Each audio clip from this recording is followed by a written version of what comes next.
இன்று ஊடகங்களில் பேசுபடு பொருளாக மாறியிருக்கக்கூடிய ஒரு தலைப்பு என்னவென்றால், கோத்தபய ராஜபக்சே அவர்கள் விசாரணைக்காக சென்றிருப்பதும், அங்கு விசாரணையில் அவர் தன்னுடைய வாக்குமூலத்தை கொடுத்துவிட்டு திரும்பி வந்திருக்கக்கூடிய களங்களை மையப்படுத்திய செய்திகள் ஊடகங்களில் ஒரு பிரதானமான ஒரு செய்தியாக மாறியிருக்கிறது.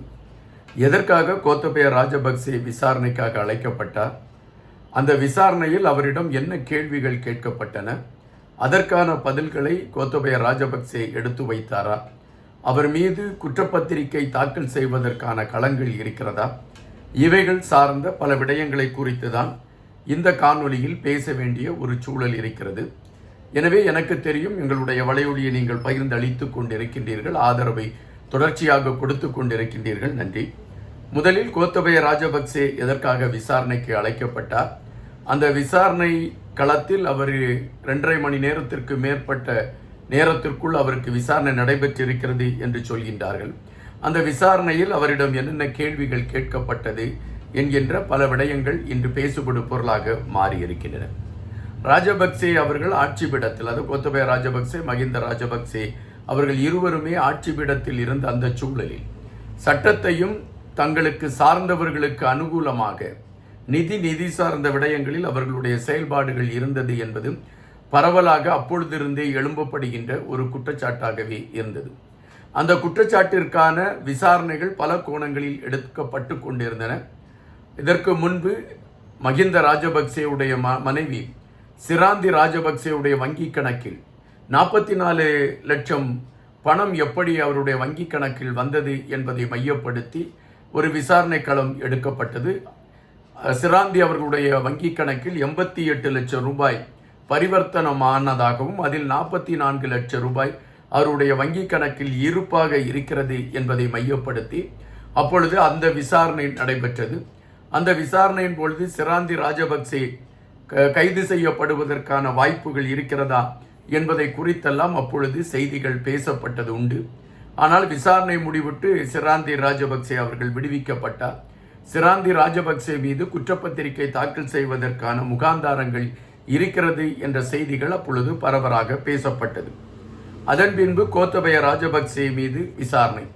கோத்தபய ராஜபக்சே மீது எதற்காக விசாரணை என்றால், வீடு கட்டக்கூடிய விடயத்தில் ஏற்பட்டு இருக்கக்கூடிய குளறுபடிகள், அதில் கிடைக்கப்பட்ட லஞ்சம் சார்ந்த விடயங்களை மையப்படுத்திய விசாரணை என்கின்ற கோணத்தில் இது எடுத்து வைக்கப்பட்டது.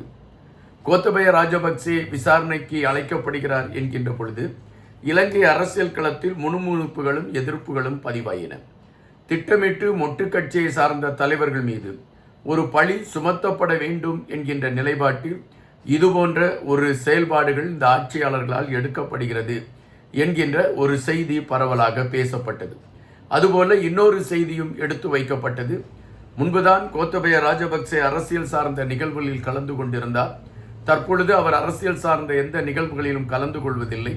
ஒட்டுமொத்தமாக ஆன்மீகம் சார்ந்த களத்திற்குள் கோத்தபய ராஜபக்சே சென்று விட்டார். அப்படிப்பட்ட சூழலில் அவரை அலைக்கழிக்க வேண்டும், அவர் மீது ஒரு காழ்ப்புணர்ச்சியில் அவர் மீது வழக்குகள் பதிவு செய்யப்பட வேண்டும் என்கின்ற நிலைப்பாட்டில் இந்த ஆட்சியாளர்கள் இதுபோன்ற நகர்வுகளை எடுக்கிறார்கள் என்கின்ற குற்றச்சாட்டுகள் எடுத்து வைக்கப்பட்டது.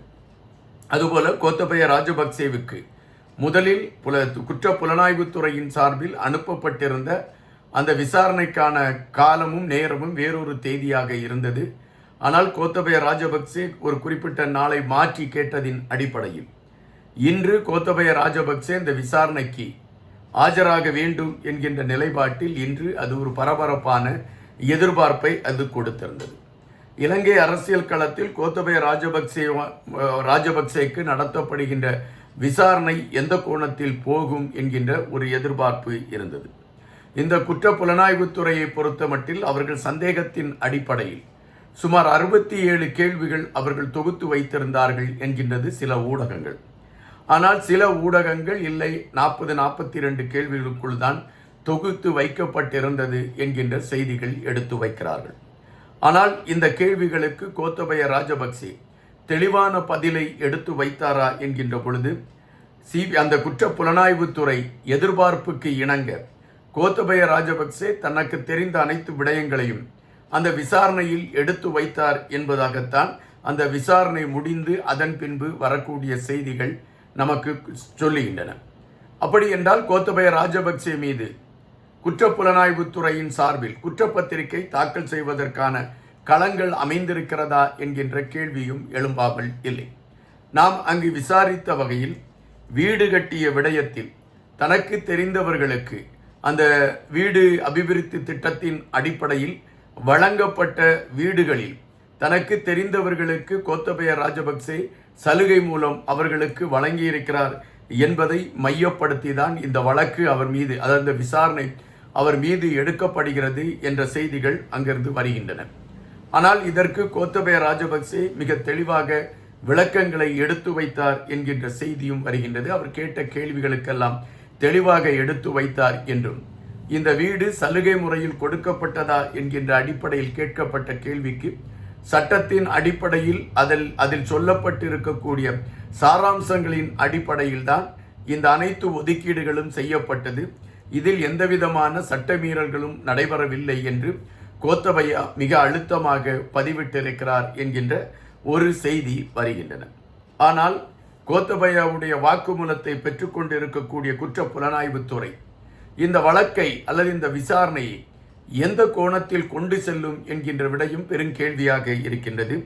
காரணம், கோத்தபய ராஜபக்சேவை கைது செய்யக்கூடிய நடவடிக்கையை மையப்படுத்திய நகர்வுகள் என்கின்றதை தாண்டி கோத்தபய ராஜபக்சேவுடைய ஆட்சி காலத்தில் இன்னும் என்னென்ன இதுபோன்ற குளறுபடிகள் நடைபெற்றிருக்கின்றன, அவைகள் சார்ந்த ஒரு தேடலை எடுக்க வேண்டும் என்கின்ற நிலைப்பாட்டில்தான் குற்ற புலனாய்வுத்துறை இந்த விசாரணைகளை மேற்கொண்டு இருக்கிறது என்பதாகத்தான் நமக்கு கிடைத்திருக்கக்கூடிய அந்த செய்திகள் எடுத்து வைக்கிறது. அப்படி என்றால் கோத்தபய ராஜபக்சே கைது செய்யப்படுவார் அல்லது விசாரணை களத்தின் அடிப்படையில் குற்றப்பத்திரிகை தாக்கல் செய்யப்படும் என்கின்ற விடயங்கள் அனைத்துமே ஒரு கற்பனை அல்லது ஒரு மிகைப்படுத்தப்பட்ட செய்திகளாகத்தான் அவைகள் இருக்கிறது என்பதுதான் நிஜம்.